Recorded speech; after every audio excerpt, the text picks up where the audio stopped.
Hi, my name is Danny. I'm from Scotland, but I live in England, in Cornwall. We first come here maybe 6 years ago for surfing, and we come almost every year now since. The first time I come here, I'm not used to wear like the long pants and the t-shirt. I get so hot, but now I'm used to it. I really like all the people here are so friendly. It's one of the reasons we come back. It's nice to see the same people every year, and it's just such a beautiful place. We love the wave. It's quiet for surfing, and you can go exploring, see nice places, different beaches.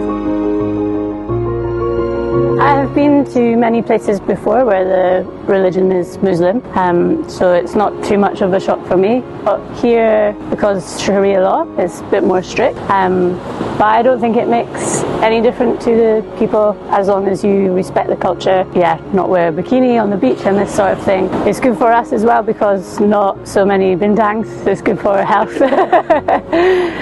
I think the people here are really dedicated to their religion, especially now when it's Ramadan. I think it must be really difficult to fast in the day. I like to see all the mosques. They're so beautiful with the spires. It's so different from my home.